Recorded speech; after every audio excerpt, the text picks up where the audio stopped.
बिस्मिल्लाहिर्रहमानिर्रहीम। Dear students and all viewers, उम्मीद है आप सब खैरियत से होंगे। स्टूडेंट्स, आज है 5th लेक्चर इस चैप्टर का, matrices, and the topic we are gonna discuss, it is written in front of you, minor and cofactor.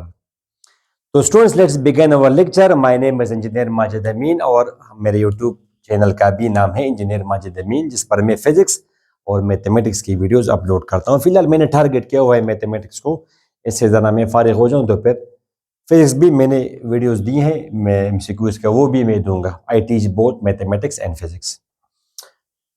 मैंने अपना इंट्रोडक्शन शुरू में करा है। Students, I have done MS mechanical engineering और अभी मेरी PhD तकरीबन कंप्लीट है, ऑलमोस्ट लास्ट ईयर है, और मैंने PhD मैथमेटिक्स भी किया है। ठीक है स्टूडेंट्स, तो ये एक 2x2 मैट्रिक्स है।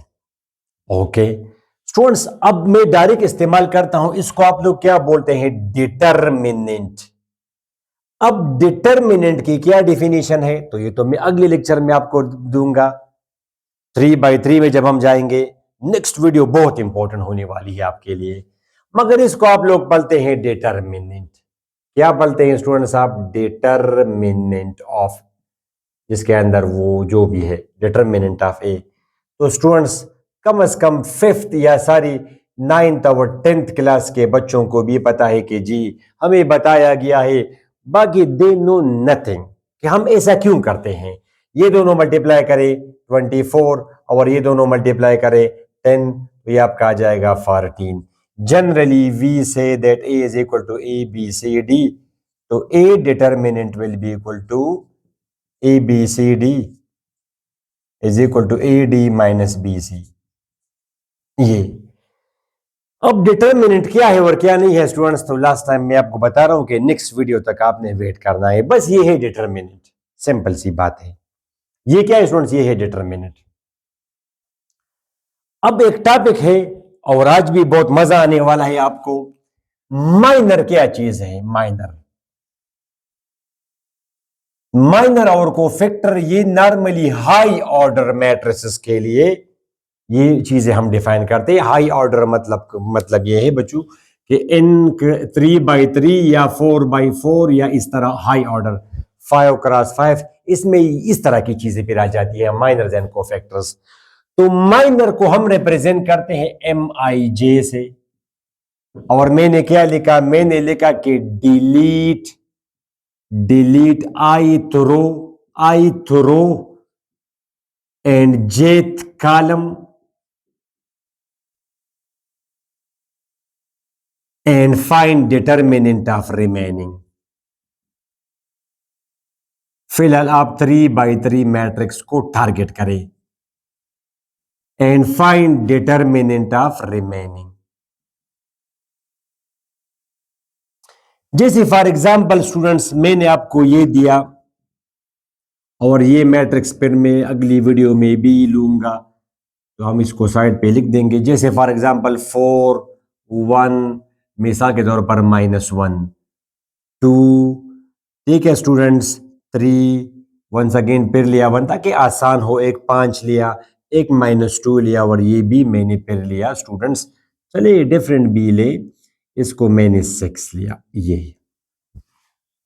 ये मैट्रिक्स फिर मैं अगली वीडियो में, उससे भी अगली वीडियो में मैं लूंगा ताकि आप बिल्कुल बस एक को आप टारगेट करें। अब ये एक मैट्रिक्स है, ठीक है स्टूडेंट्स। मैं अगर आपसे कहूं कि M11 मालूम करें, M11 इसको आप पढ़ेंगे कैसे? माइनर 11। M11 को आप 11 तो नहीं कहेंगे आप M11, इसको आप पढ़ेंगे माइनर 11। अब माइनर का तो लफ्जी मानी है कम होना, छोटा होना, तो M11 का क्या मतलब हुआ?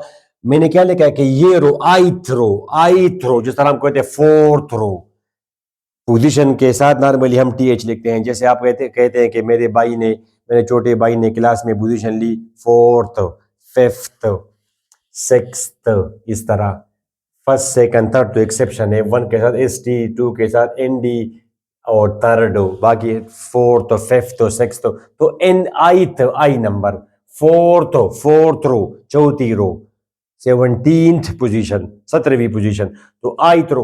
तो I number row and J column, J number column आप डिलीट खत्म करें I number row and J number column and find determinant of remaining. बाकी जो बचे उसका आप करें डिटरमिनेंट और वेट करें ये क्या है क्या नहीं है, जरूर सा वेट करें। तो M11 तो मींस फर्स्ट रो और फर्स्ट कॉलम आप खत्म करें माइंड में। तो फर्स्ट रो और फर्स्ट कॉलम खत्म, क्या बचा 3 1 माइनस 2 6, 3 1 माइनस 2 6, इसका आप करेंगे डिटरमिनेंट। ये तो चूंकि 2/2 है तो स्टूडेंट्स आप जरा ये करेंगे, ये क्या बनेगा शाबाश 18, ये दोनों मल्टीप्लाई करेंगे माइनस माइनस 2, तो ये आपका आएगा 20। एक और आप करें students M12, students first row खत्म करें सेकंड कॉलम खत्म करें, ये रो खत्म करेंगे ये कॉलम खत्म करेंगे, फर्स्ट रो और सेकंड कॉलम खत्म करेंगे, फर्स्ट रो सेकंड कॉलम खत्म, क्या बचेगा स्टूडेंट्स 2 1 5 6, 2 1 5 6। अब ये क्या आया 12 माइनस 5 इज इक्वल टू 7। बस एक और कर ले M23, बाकी जो भी आप करना चाहें। सेकंड रो खत्म करे third column, students second row खत्म थर्ड कॉलम खत्म, क्या बचा 4 1 5 माइनस 2, 4 1 5 माइनस 2, 4 1 5 माइनस 2, ये दोनों मल्टीप्लाई करेंगे minus 8 minus 5 is equal to minus 13।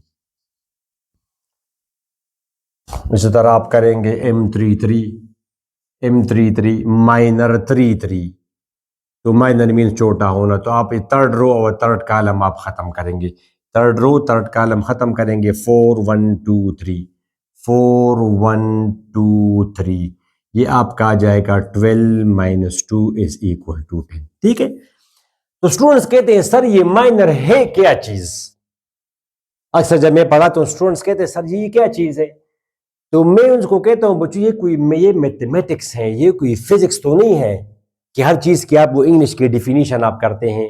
The rate of change of velocity squared acceleration जी, वेलोसिटी में कितना चेंज है और कितने टाइम में है डिवाइड करेंगे तो इसको हम बोलते हैं जी acceleration. The resistance to change in state called inertia, जी मेरा इनर्शिया मेरे छोटे भाई के मुकाबले में ज्यादा है। The rate of flow of charge is called current. A device used to store charge is called capacitor. तो इस तरह केमिस्ट्री में भी डिफिनीशन है। ये मैथमेटिक्स है, तो हम चाहते हैं कि बिल्कुल जिस तरह फिजिक्स और केमिस्ट्री में ये मोल की ये डिफिनीशन है और मोलिलिटी और थ्योरेटिकल, ये तो मैथमेटिक्स में ऐसा हो, ये मैथमेटिक्स है स्टूडेंट्स। यहां पे हम कहते हैं कि अगर ये काम हम करेंगे तो इसको हम ये कहेंगे, सिंपल सी बात है, बस सिंपल सी बात ये है कि अगर आप आई नंबर रो और आई नंबर कॉलम खत्म करेंगे, बाकी जो बच जाएगा उसको हम कहेंगे क्या माइनर, और आप जाहिर करेंगे कि कौन सी रो और कौन सा कॉलम खत्म किया, जिसको हम बोलते हैं M11, first row first column खत्म करिए बाकी जो बच जाएगा, या इसको हम बोलते हैं minor of the element in first row and first column, इस तरह भी बोलते हैं minor of the element in first row second column. वो तो अब ये जो माइनर है, माइनर एक टॉपिक है जो कि हमारा यूज होगा अगले टॉपिक में जो कि है कोफैक्टर। कोफैक्टर पर एक टॉपिक है जो कि हमारा फिर इस्तेमाल होगा स्टूडेंट्स डिटरमिनेंट में, एडजॉइंट में, फिर वो एडजॉइंट हमारे इस्तेमाल होगा स्टूडेंट्स इनवर्स में, और इनवर्स पर आगे जाके स्टूडेंट्स इस्तेमाल होगा ये सिस्टम को सॉल्व करने में। तो ये छोटे जिस तरह आप फॉर एग्जांपल आप लेट से आप 7th या 8 साल आपकी उम्र हो गई और आपके वाले साहब ने आपको कहा कि नहीं नहीं मेरी हालत ठीक नहीं है, बस आप तालीम हासिल ना करें, आपको ये फन सीखें, तो उसने जाके आपको लेट से आपको एक कुक के साथ दाखिल किया कि आप जरा कुकिंग सीखे, I want you to become a good cook. तो अब एक कुक आपसे कहता है कि जी चले आज से आपने सीखना शुरू कि आप चावल कैसे पकाएंगे, तो वो आपको कहता है कि जी आप इतना 1 चम्मच आप जीरा लेंगे, मिसाल आधा चम्मच आप इसमें मसाला डालेंगे। अब आपको कुछ नहीं पता कि 1 चम्मच जीरा में क्यों लूंगा, इसमें मैं फॉर एग्जांपल 2-3 इलायची डालूंगा। अब आप तो बच्चे हैं, फिर आप तो ये नहीं समझते कि आधा चम्मच जीरा में क्यों डालूंगा, जीरा का क्या काम है। फिर इससे अगर मैं ज्यादा करूंगा तो इसका क्या मतलब है? फिर इसमें आप जी ये आप ये फलां चीज डालेंगे, गरम मसाला आप डालेंगे, फिर आप इसमें काली मिर्च डालेंगे, इतना डालेंगे, इतना 2 कप आप चावल लेंगे, तो फिर आप with the passage of time आपका लेवल बढ़ता जाएगा, बढ़ता, फिर आप समझ जाएंगे कि अच्छा अच्छा अच्छा, ये काली मिर्च का ये काम था, जीरा का ये काम था, वो अगर मैं ना करता तो शायद ये टेस्ट इसमें ना होता। एग्जैक्टली बिल्कुल यही मिसाल है। हमारा एक टारगेट है जी इनवर्स एक सिस्टम को सॉल्व करना, उसमें इनवर्स की बात आएगी। इनवर्स मालूम करने के लिए छोटे छोटे स्टेप्स हम करते हैं, इन छोटे छोटे टॉपिक्स को मिला के हम एक बड़े मकसद तक पहुंच जाएंगे। समझ आ गई आपको? तो फिलहाल आप टारगेट करें कि ये रो और ये कॉलम खत्म करेंगे, बाकी जो बच जाएगा उसको फिर हम कहेंगे जी minor, M I J. I number row खत्म करे, जे नंबर कॉलम खत्म करे, जो बच जाए उसका करे डिटरमिनेंट, तो उसको हम कहते हैं माइनर आई जे। और जाहिर है जब डिटरमिनेंट माइनर और कोफैक्टर ये डिफाइन है किस चीज के? स्क्वायर मैट्रिसेस के लिए, बिकॉज डिटरमिनेंट जब आएगा तो ये स्क्वायर मैट्रिसेस के लिए है, ठीक है, for square matrices. Rectangular matrices के लिए ये चीजें डिफाइन नहीं होती, तो समझ आई आपको? Okay, number 1। नेक्स्ट हमारा है स्टूडेंट्स कोफैक्टर।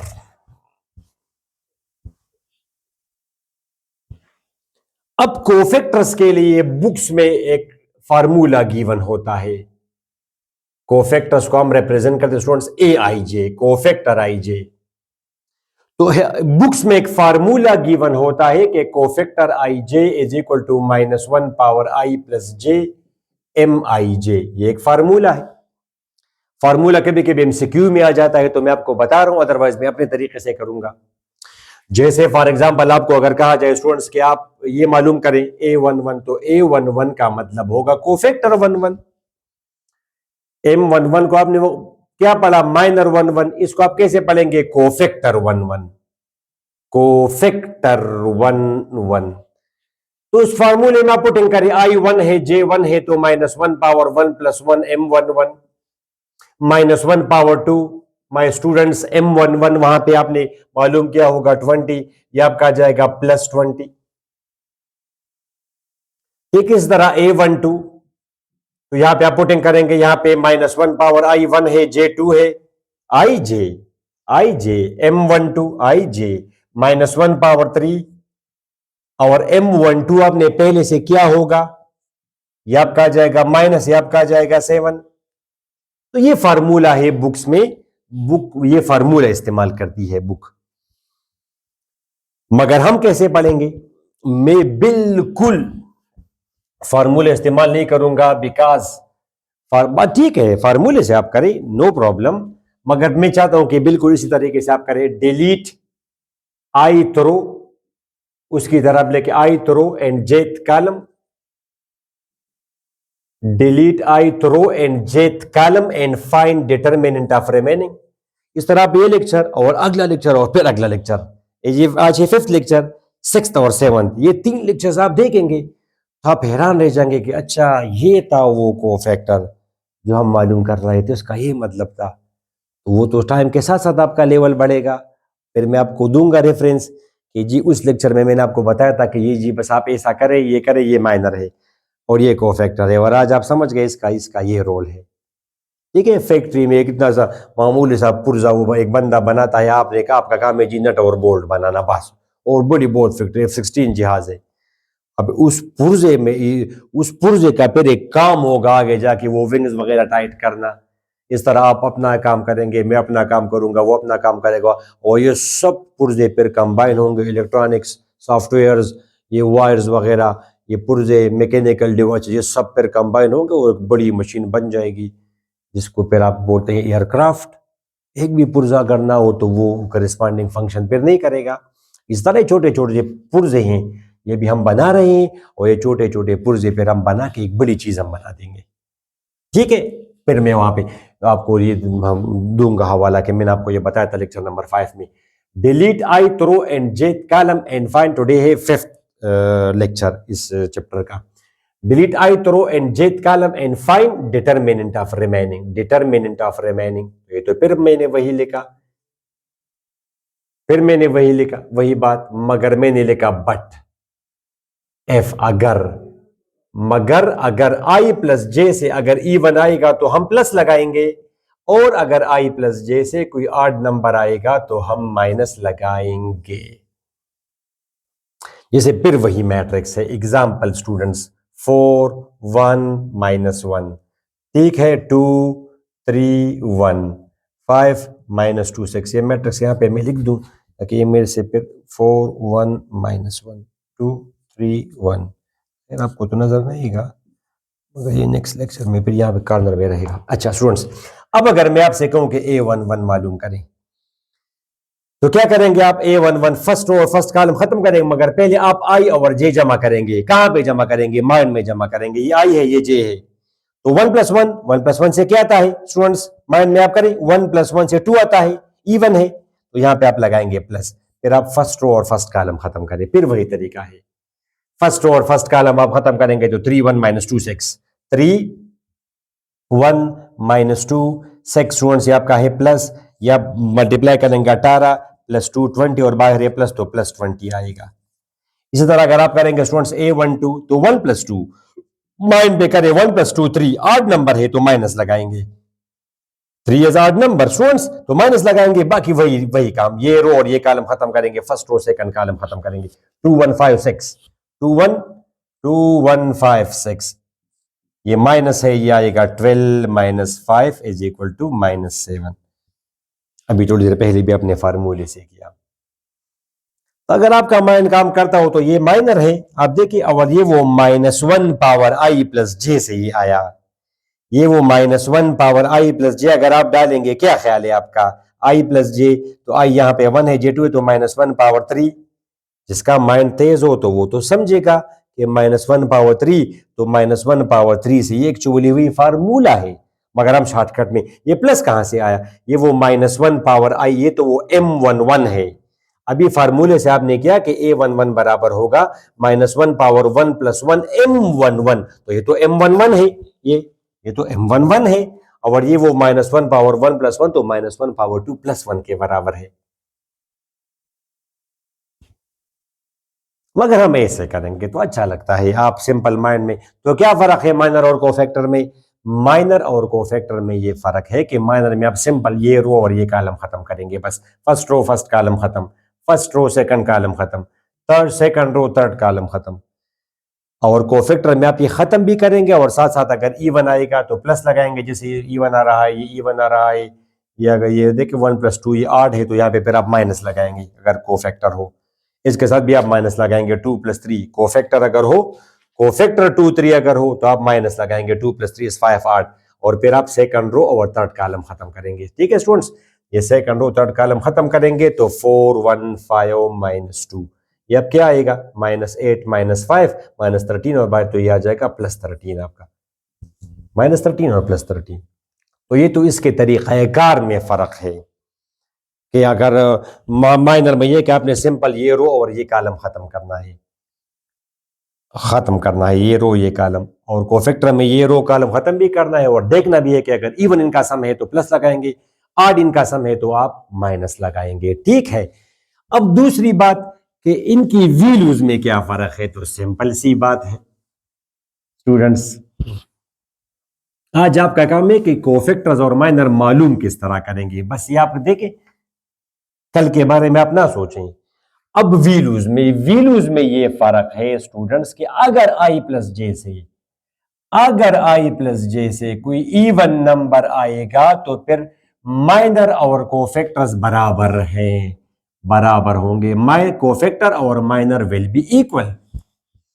जैसे स्टूडेंट्स एमसीक्यू में अगर आपको आ जाएगा कि अगर अगर स्टूडेंट्स अगर M26 मिसाल के तौर पर ये बराबर है 9 के, M26 10 के बराबर है, तो देन A26 किसके बराबर है?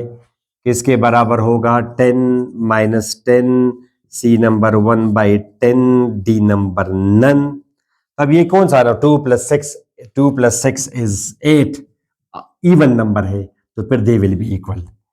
तो माइनर की जो और बाकी वो बिहाइंड द सीन आप वो समझ रहे हैं, बिहाइंड द सीन यानी वो वाला फार्मूला आप लगाएंगे, AIJ = -1 power i plus J mij। ये क्या है? Cofactor 2 6 -1 power 2 plus 6 m26। ये है -1 पावर 8 m26 की वैल्यू होगी 1 है 10 और -1 पावर 8 बराबर है प्लस के। बाद खत्म। और अगर i प्लस जे से ऑड नंबर आएगा तो कोफैक्टर माइनर का एडिटिव इनवर्स होगा, साइन में अपोजिट होगा। यानी अगर यहां पे गिवन होता मिसाल के तौर पर स्टूडेंट्स 5, तो फिर इसकी वैल्यू होती स्टूडेंट्स -10। वंस अगेन आप लोग समझते हैं ये 2 + 5 7 है, ऑड नंबर है। यहाँ पे आप देखें 5, ये 5 आएगा स्टूडेंट्स, ये 5 है। -1 पावर 7, इसकी तो वैल्यू गिवन है 10, -1 पावर 7 बराबर है माइनस के, तो फिर -10 आएगा। अगर i प्लस जे से ऑड नंबर आएगा, 2 + 5 7 ऑड नंबर है, फिर कोफैक्टर माइनर का एडिटिव इनवर्स होगा, साइन में अपोजिट होगा। अगर ये -10 हो तो फिर ये +10 होगा, साइन में फिर अपोजिट होगा। अगर ये माइनस हो तो फिर ये स्टूडेंट्स +10 होगा, साइन में अपोजिट होगा। माइनर अगर पॉजिटिव हो तो कोफैक्टर नेगेटिव होगा, माइनर अगर नेगेटिव हो कोफैक्टर पॉजिटिव होगा, और से they will be same in magnitude. ठीक हुआ स्टूडेंट्स? तो आज इस छोटे से लेक्चर में मेरा मकसद आपको पढ़ाना, माइनर कैसे मालूम करेंगे, कोफैक्टर कैसे मालूम करेंगे। अब ये आप स्टूडेंट समझेंगे जब लेक्चर नंबर 6, लेक्चर नंबर 7 और लेक्चर नंबर 8 आप तसलसल से देखेंगे, क्योंकि लेक्चर नंबर 6 जो कि द मोस्ट इंपॉर्टेंट लेक्चर होगा, इसके बाद मैं कल अपलोड करूंगा how to find the determinant. तो डिटर्मिनेंट का आप वहां पे समझेंगे कि ये तो हम बच्चों की तरह, ये तो 2/2 में है, 2 1 5 6 जी ये दोनों मल्टीप्लाई करे और ये माइनस करे, ये क्यों? या ये दोनों नंबर क्यों मल्टीप्लाई करते हैं और ये माइनस क्यों करते हैं, प्लस क्यों नहीं करते? जब आप मल्टीप्लाई करते हैं तो ये दोनों क्यों नहीं करते, ये क्यों माइनस नहीं करते? इसके बिहाइंड एक मेथड है, एक कॉन्सेप्ट है, एक्सपेंशन वाला कॉन्सेप्ट है। तो अगली वीडियो आपने जरूर देखनी है। ये जब मैं रिकॉर्ड कर दूंगा, ये मैं आपको दे रहा हूं, यहाँ पे क्लिक कर डायरेक्ट आप वहां पे चले जाएंगे। ठीक है? तो नेक्स्ट वीडियो तक दुआ में जरूर याद रखें स्टूडेंट्स। एक दफा फिर मैं आपको बता दूं, मैं बता रहा हूं स्टूडेंट्स के माइनर और कोफैक्टर ये क्या चीज है, इस टेंशन में आप फिलहाल ना पड़ी। आपने आज सिंपल ये देखा कि माइनर और कोफैक्टर मालूम किस तरह करते हैं, कैसे मालूम करेंगे, बस आज ये आपका काम है, बस दैट्स इट। इसके बाद इंशाल्लाह फिर आप जब ये देखेंगे, फिर आप इनवर्स देखेंगे, इनवर्स का फिर आगे जाके स्टूडेंट्स सिस्टम सोल्यूशन में काम होगा। तो धीरे धीरे with the passage of time आप ये समझ जाएंगे। आप देखें ना, धीरे धीरे से वो जिंदगी में आना, वो सुना होगा आपने, इस तरह धीरे धीरे से ये चीज़ें जिंदगी में आ जाएंगी, आपके माइंड में आ जाएंगी, आपकी ग्रिप बन जाएगी। स्टूडेंट्स अपनी दुआ में ज़रूर याद रखें। अल्लाह हाफिज़।